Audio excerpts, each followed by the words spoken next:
டூரி talkies ரசிகர்களுக்கு வணக்கம். வாங்க லென்ஸ் நிகழ்ச்சிக்கு போகலாம்.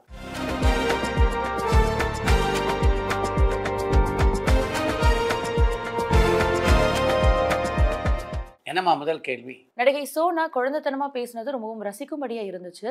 அவங்க சொன்ன ஷூட்டிங் ஸ்பாட் இன்சர்ட்னா என்னன்னு சொல்ல முடியுமான்னு ஆலந்தூர்ல இருந்து காவியா கேட்டிருக்காங்க. ஒரு காட்சியை படமாக்கும் போது ஒரு மாடிப்படியிலேருந்து இறங்குறார் அப்படின்னு வச்சுக்கோங்க. இறங்கி வரும்போது அவருடைய இடது பக்கத்தில் ஒரு குழந்தை சிரிக்கும். சிரிக்கிறவர் பார்த்துட்டு புன்னகைத்து விட்டு மாடிப்படியிலேருந்து கீழே வருவார். இப்போ அந்த மாடிப்படியிலேருந்து இறங்கி வரும்போது அவர் யாரை பார்த்தார் அப்படின்னு தெரியணும் இல்லையா? அதுதான் இன்சர்ட். அது போன்ற காட்சிகள் எல்லாம் இந்த காட்சி படமாக்கும் போதே படமாக்கிட்டாங்கன்னா நல்லது. அப்படி படமாக்காமல் விட்டுட்டா அந்த செட்லேயே அந்த காட்சி படமாக்கணும் இல்லையா? அதுக்கு திரும்ப எங்கே போகிறது? அதனால தான் கூடுமான வரைக்கும் பிரபலமான டைரக்டர் எல்லாருமே இந்த இன்சர்ட்ஸ் எல்லாத்தையும் என்றைக்கு படப்பிடிப்பு நடத்துகிறாங்களோ அன்றைக்கே எடுத்து முடிச்சிருவாங்க. அப்படித்தான் படமாக்கவில்லை அப்படின்ற வருத்தத்தை தான் சோனா நம்முடைய நேர்காணலிலே பகிர்ந்து கொண்டு இருந்தார். Super star Rajinikanth sir and Sivakumar sir இவங்க 2 பேரும் சேர்ந்து நடிச்ச புவனா ஒரு கேள்விக்குறி திரைப்படம் வெற்றி படமா அமைஞ்சதான்னு கடலாடியிலிருந்து பாலசுப்ரமணியன் கேட்டிருக்காங்க. எஸ்பி முத்துராமனுடைய இயக்கத்திலே ரஜினிகாந்தும் சிவகுமாரும் இணைந்து நடித்த புவனா ஒரு கேள்விக்குறி திரைப்படம் மிகப்பெரிய வெற்றி படமாக அமைந்தது. சார், இப்போ எம்ஜிஆர் ஃபிலிம் சிட்டியில படத்தினுடைய படப்பிடிப்பு அல்லது சீரியலுடைய படப்பிடிப்பு நடக்குதா? அப்படி நடக்கலனா புது பொலிவோட திரும்பவும் படப்பிடிப்புகள் நடக்கிறதுக்கான வாய்ப்புகள் இருக்கான்னு நெல்லையிலிருந்து ஐயப்பன் கேட்டிருக்காங்க. எம்ஜிஆர் ஃபிலிம் சிட்டியில் இப்போதும் படப்பிடிப்புகள் நடைபெற்று கொண்டுதான் இருக்கின்றன. அதே நேரத்தில் நீங்கள் குறிப்பிட்டிருக்கிற மாதிரி அந்த இடத்த இன்னும் கொஞ்சம் பொலிவானதாக்கினாங்க அப்படின்னா நிச்சயமாக இன்னும் கூடுதலான படப்பிடிப்புகள் அங்கே நடக்கும். மூக்குத்தி அம்மன் பார்ட் 2 திரைப்படத்துல இருந்து நடிகை நயன்தாராவை நீக்கிட்டு நடிகை தமன்னாவை நடிக்க வைக்க இயக்குனர் சுந்தர் சி திட்டமிட்டு இருக்கிறதா அவர் தகவல்கள் உண்மையானு ஈரோட்ல இருந்து பரத்குமார் கேட்டிருக்காங்க. எப்படித்தான் இது மாதிரியான செய்திகள் வருது அப்படின்னு என்னால் புரிஞ்சுக்க முடியல. மூக்குத்தி அம்மன் 2 படத்தினுடைய படப்பிடிப்பில் கடந்த ஒரு சில தினங்களாக நயன்தாரா தொடர்ந்து கலந்து கொண்டிருக்கிறார். படப்பிடிப்பு நடைபெற்று கொண்டிருக்கிறது. 90களுடைய முற்பாதையில சுஜாதாவினுடைய என் இனிய இயந்திரான்ற ஒரு சீரியல் தூர்தர்ஷன்ல ஒளிபரப்பாயிட்டு இருந்துச்சு. அது ரொம்பவும் சுவாரஸ்யமான நல்ல சீரியல். அதை என்னால யூடியூப்ல இப்ப பார்க்க முடியல. அதை பெறதுக்கு ஏதாவது வழிகள் இருக்கான்னு ஜெர்மனில இருந்து பிரதாப் கேட்டிருக்காங்க.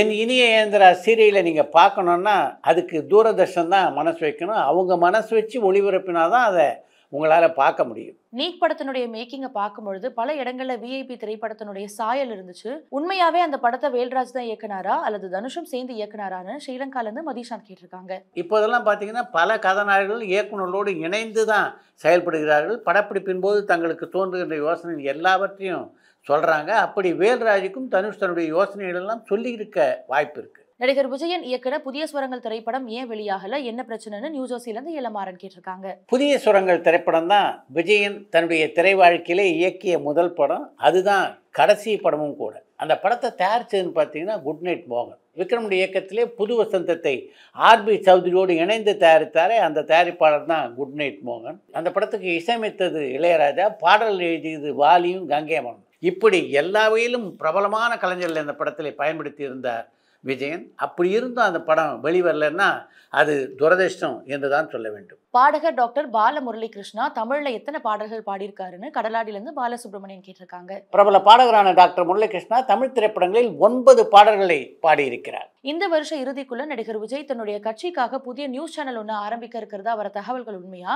அது நடக்கிறதுக்கான வாய்ப்பு இருக்கான்னு திருநெல்வேலியிலிருந்து கண்ணன் கேட்டிருக்காங்க. கட்சி ஆரம்பித்த உடனே கட்சிக்கென்று எப்படி கொடி, நிர்வாக கட்டமைப்பு இதெல்லாம் தேவையோ அது மாதிரி ஒரு சேனலும் நிச்சயமாக தேவைதானே. அதனால் அது போன்ற ஒரு சேனலை ஆரம்பிப்பதற்கான முயற்சியில் விஜய் ஈடுபட்டிருக்க வாய்ப்பு இருக்குது. இயக்குனர் முத்தையா இயக்கத்துல நடிகர் அருள்நிதி நடிக்கிற திரைப்படத்தினுடைய படப்பிடிப்பு முடிஞ்சிருச்சா? அந்த படம் எப்ப வெளியாகும்னு பொள்ளாச்சியிலிருந்து விக்னேஸ்வரன் கேட்டிருக்காங்க. இயக்குனர் முத்தையானுடைய இயக்கத்திலே அருள்நிதி நடித்துக் கொண்டிருக்கின்ற படத்தினுடைய படப்பிடிப்பு பிப்ரவரி மாதமே முடிவடைந்து விட்டது. இன்னும் 3-4 மாதங்கள் அந்த படம் வெளியாக வாய்ப்பு இருக்குது. சிவாஜி கணேசன் சார் ஆன்மீகம் சார்ந்த படங்கள்ல நடிக்கும் பொழுது விரதம் இருப்பாரான்னு சென்னையிலிருந்து சந்தனகுமார் கேட்டிருக்காங்க. ஆன்மீக கதாபாத்திரங்களை நடித்த போது சிவாஜி விரதம் இருந்ததாக இதுவரைக்கும் நான் கேள்விப்படலை. ஜெயிலர் படத்துக்கு பிறகு நடிகர் விநாயகன் தொடர்ந்து சர்ச்சையில சிக்கிறாரு. இதனால்தான் தமிழ் தயாரிப்பாளர்கள் இயக்குநர்கள் அவரை ஒப்பந்தம் பண்ண தயக்கம் காட்டுறாங்களா? இதை பத்தின உங்களுடைய கருத்து என்னன்னு நெல்லையிலிருந்து ஐயப்பன் கேட்டிருக்காங்க. ஒரு நடிகர் தொடர்ந்து சர்ச்சையில் ஈடுபட்டு கொண்டிருக்கிறார். அவர் மீது பல வழக்குகள்லாம் இருக்கு அப்படின்னும் போது எந்த ஒரு தயாரிப்பாளரும் அந்த நடிகரை ஒப்பந்தம் செய்ய தயங்குவார்கள் தானே. நடிகர் திலகம் சிவாஜி கணேசன் சார் அண்ட் நடிகையர் திலகம் சாவித்ரி அம்மா இவங்க 2 பேரும் சேர்ந்து நடிச்ச முதல் தமிழ் திரைப்படம் என்னன்னு கடலாடியிலிருந்து பாலசுப்ரமணியன் கேட்டிருக்காங்க. சேருடைய தயாரிப்பில் உருவான அமரதீபம் திரைப்படம் தான் சிவாஜியும் சாவித்திரியும் இணைந்து நடித்த முதல் படம். ஸோ நீக் படத்தை பார்த்துட்டீங்களா? அந்த படத்தில் அந்த ஹீரோனுடைய நடிப்பு ரொம்பவும் செயற்கையாக இருந்துச்சு. யூடியூப்ல வர காமெடி வீடியோக்களில் நடிக்கிற மாதிரி இருந்துச்சு. எதனால சரியா நடிக்க தெரியாத ஒருத்தரை தனுஷ் ஹீரோவா சூஸ் பண்ணாரு? அண்ட் அந்த படத்தினுடைய தோல்விக்கு அந்த ஹீரோனுடைய நடிப்பும் ஒரு காரணமானு யாழ்ப்பாணத்துல ஜானி கேட்டிருக்காங்க. தனுஷனுடைய இயக்கத்தில் உருவாகி இருந்த நிலவுக்கு என்மேல் நன்னடி கோபம் திரைப்படத்திலே கதாநாயகனாக நடித்திருந்தவர் தனுஷனுடைய சொந்த சகோதரனுடைய மகன். அவர் சரியாக நடிக்காதனால தான் அந்த திரைப்படம் மிகப்பெரிய தோல்வி அடைந்தது அப்படின்லாம் சொல்ல முடியாது. அந்த படத்தை பொறுத்த வரைக்கும் அந்த படத்தினுடைய திரைக்கதை ரசிகர்களை ஈர்ப்பதாக அமையலை. அதுதான் அந்த படத்தினுடைய தோல்விக்கு மிக முக்கியமான காரணம். விஜய் சாரனுடைய கடும் விமர்சனத்தினால ஆளுங்கட்சி பாதிக்கப்படுமான்னு சென்னையிலேருந்து சந்தனகுமார் கேட்டிருக்காங்க. எப்படி பாதிப்பு ஏற்படாமல் இருக்கும்? விஜயை பொறுத்த வரைக்கும் அவர் ஒரு பிரபலமான நடிகர். அதனால் அவருடைய பேச்சு நிச்சயமாக ஆளும் கட்சிக்கு பாதிப்பை ஏற்படுத்தத்தான் செய்யும். எந்த சதவீதம் அது பாதிப்பை ஏற்படுத்துகிறது அப்படின்றத தான் பார்க்கணும். டூரிங் சினிமா சேனல்ல 1000ல் ஒருவர் நிகழ்ச்சியினுடைய தொகுப்பாளர் யாரு அண்ட் அவங்களை நீங்க எப்படி தேர்ந்தெடுத்தீங்க, அவங்கள பத்தின தகவல்களை ஷேர் பண்ண முடியுமான்னு சென்னையிலிருந்து பாலாஜி கேட்டிருக்காங்க. டாக்டர் ராஜேஸ்வரி செல்லையா வெற்றி திருமகன் எம்ஜிஆர் வரிசை அப்படின்ற பேரில் எம்ஜிஆரை பற்றி தொடர்ந்து நூல்களை எழுதி கொண்டிருக்கிறார். மாதம் ஒரு நூல் வீதம் எம்ஜிஆரை பற்றி 100 நூல்களை எழுதி முடிக்க வேண்டும் அப்படின்றது தான் ராஜேஸ்வரி செல்லையாவுடைய எண்ணம், குறிக்கோள் எல்லாம். சைதை துரைசாமி தான் அந்த அம்மாவை எனக்கு அறிமுகம் செய்து வைத்தார். அதற்கு பின்னால் தான் நம்முடைய நிகழ்ச்சியிலே அவங்க பேச தொடங்கினாங்க. எம்ஜிஆர் எத்தனை படங்களில் நடித்தார், அதில் என்னென்ன படங்கள் மிக பிரமாதமாக ஓடிய படங்கள், எந்த படம் சுமாராக ஓடிச்சு, இது போன்ற தகவல் எல்லாவற்றையும் தன்னுடைய விரல் நுனியிலே விட்டு கொண்டிருப்பவர் தான் திருமதி ராஜேஸ்வரி செல்லையா அவர்கள்.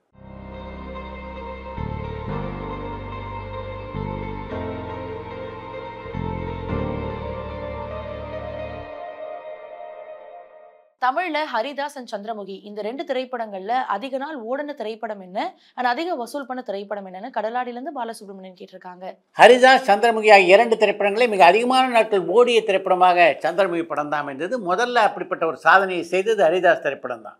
அதற்கு பின்னாலே ஒரு காலகட்டத்திலே சந்திரமுகி திரைப்படம் அந்த சாதனையை முறியடித்தது. சந்திரமுகி படம் வெளியான காலகட்டத்தில் டிக்கெட் ரேட்லாம் கொஞ்சம் அதிகம் அப்படின்றதுனால ஹரிதாஸ் திரைப்படத்தினுடைய வசூலை விட இந்த படத்தினுடைய வசூல் மிக அதிகம் என்பது உண்மை. அடுத்து இன்று ஒரு தகவல்.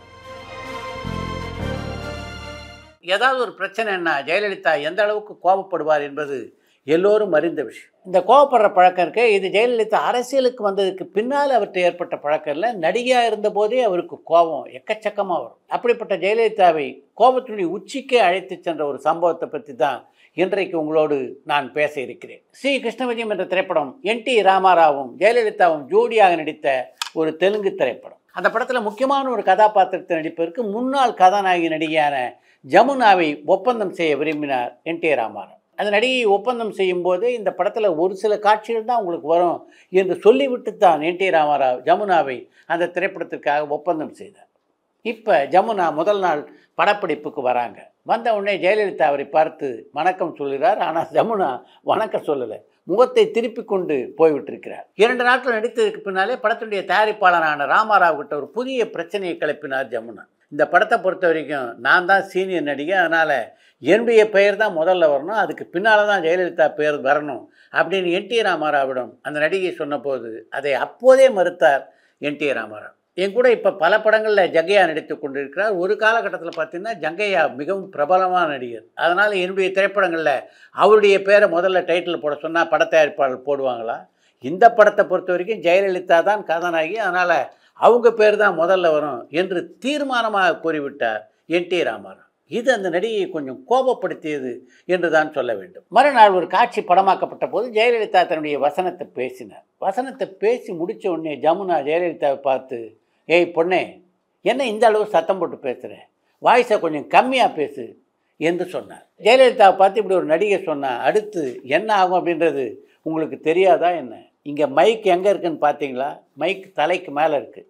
நான் சத்தம் போட்டு பேசினா தான் அது பதிவாகும், அதனால தான் சத்தம் போட்டு பேசினேன். உன்னால் முடிஞ்சால் என்ன மாதிரி சத்தம் போட்டு பேசு, இல்லையா உன் இஷ்டம் என்று கோபத்தோடு அந்த நடிகையை பார்த்து சொன்னார் ஜெயலலிதா. ஒரு சில படப்பிடிப்புகளில் எனக்கு கோபம் வந்திருக்கு, ஆனால் அன்னைக்கு மாதிரி என் வாழ்நாளில் நான் என்றைக்கும் கோபப்பட்டதில்லை என்று ஒரு பத்திரிகை பேட்டியிலே பதிவு செய்திருக்கிறார் ஜெயலலிதா. உங்களுக்கு கிடைச்ச வாய்ப்புகளில் மிக முக்கியமான வாய்ப்பு பார்ப்பேன் சார். ஆக்சுவலாக எனக்கு ஃபஸ்ட்டு பேச அந்த கேட்டு பேசுகிறேன் சார். கலாபம் பண்ணி பண்ணார்ல, ஆமாம், அந்த கேட்டு தான் எனக்கு ஃபஸ்ட்டு பெரும் வாய்ப்பு சார். ஏன்னா நீங்கள் காலா படத்தில் பணியாற்றும் போது ரஜினிகாந்தோட உதவி ஒளிப்பவராக பணியாற்றி. ஆமாம் சார். சார் நான் சொன்னேன் சார் ரொம்ப ஃப்ரீயாக இருப்பார் சார். இன்னொன்று நீங்கள் சமீபத்தில் மேடையில் பொங்கி எழுந்தது மிஸ்கினுக்கு எதிராக. ஆமாம் சார். எதனால் அவ்வளோ கோபம்? பரபரப்பான சினிமா செய்திகள், நட்சத்திரங்களின் பேட்டிகள், சினிமா வரலாறு ஆகியவற்றை பார்க்கவும் படிக்கவும் உங்களுக்கான இணையதளம் tourantalkies.co.